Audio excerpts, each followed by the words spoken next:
About 4 or 5 years ago now, the team leader in my building was getting promoted. He wasn't much older than me. He's someone who worked alongside us. They announced to me that he would be promoted to supervisor and will be going off to run his own shop. And that really stuck with me. I wanted to know what I needed to do. So I went and asked and said, "Hey, man, what do I need to do to get to where you are?" And he didn't give me a list of things. He didn't give the same political answer that you get a lot when you ask these type of questions. He said, "Come see me after the shift." And that was going to be a conversation that really was going to change everything for me. I just didn't know it yet. So, a little background that led up to this moment. I moved to Houston, Texas around 2014 with my immediate family. There wasn't much work in the job market where I was coming from in Georgia. So, Houston seemed like a viable option. Um, I shortly began working small jobs and working at a temp agency until I found my current job around 2017. 2017, I'm beginning as an entry level floor associate like everyone else. And the intention was to only be there a year, go finish my associate's degree, and go do something else. Well, that 1 year became four very quickly. And given the fact that at the time I was almost 30 years of age, pressure started to build, as I think everyone feels.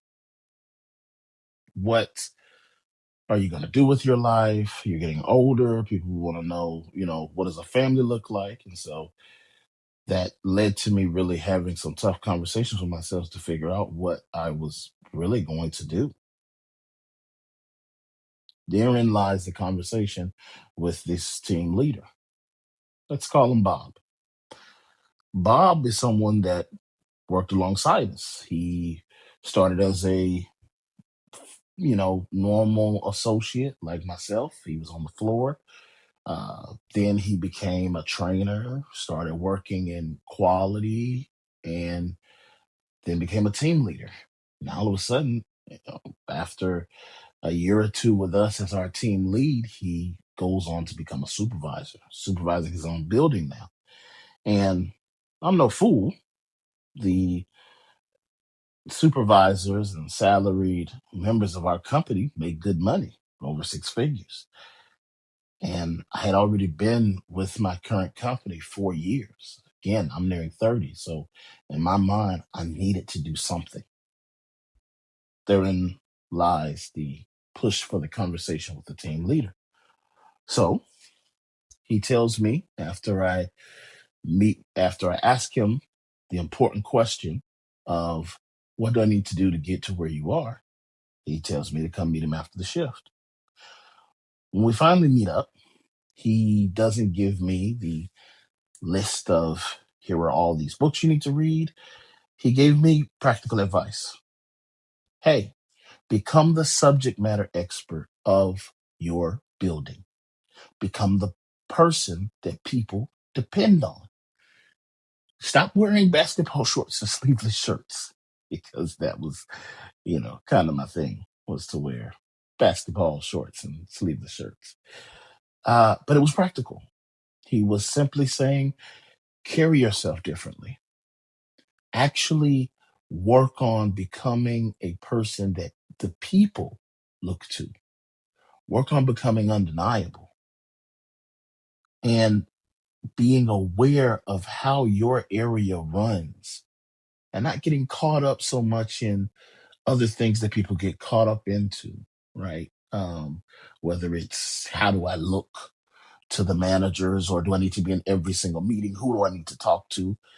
A lot of it was building relationships on the floor and making those connections, becoming the person that both the people that work with you and the managers rely on, become undeniable. And that really sat with me because a lot of times when you walk this path of what it means to become a professional or to try to get into leadership and middle management, you're given a lot of kind of stereotypical, really standard answers. Oh, well, make sure you talk a certain way and make sure you get these books. And here's this thing you need to go look at. And here's this 10-minute class you could take. No one ever really gives you a solid foundation to work with. Hey, become the SME, the subject matter expert of your position. You want to take it a step further, become the subject matter expert of your building. Learn more, do more, and build the relationships with people so that you're respected and people come to you for information. That really made a big difference to me. And it landed heavily because it changed how I saw things. A lot of people worry about the position, getting the position, making the money, but that really wasn't the concern right then and there. The concern was, are you the subject matter expert of your current role? And if you want to grow, show that reliability and the ability to learn and become the subject matter expert of that next position. But that principle of learning, become building relationships and becoming an undeniable asset to your team makes a huge difference. After that conversation, I changed. I changed kind of how I came in. No more basketball shorts and sleeveless shirts. Didn't come in the suit and tie, but worked on being a little more presentable. Came in looking like someone who wanted to be more, wanted to do the job. I'm actually understanding my job, asking more senior associates, hey, what does this mean? Or when we see this on our check sheets, what does that mean? Right? Becoming someone that people relied on. I even started buying my fellow associates lunch, not because it was a matter of, political maneuvering, but it really was becoming the person that people could look to and could trust. If they had a question, they could come to me. If they needed help, they could come to me. When the managers were struggling to try to kind of get everyone on the same page, I was there to help.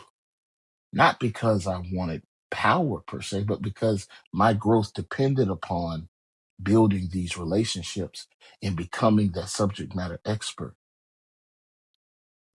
Soon after that, I got my chance to become a team leader in warehouse and logistics. And then after that, became a supervisor. And now, over the last 4 years, I've been a manager. My main takeaway wasn't about how do I make the money? How do I get six figures?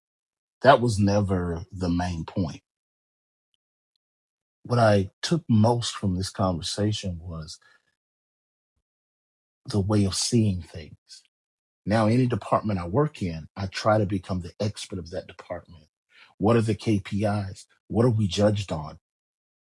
What should I be looking at? And how do I become undeniable?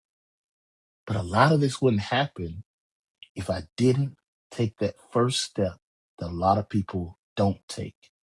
A simple step that costs nothing, but could change everything.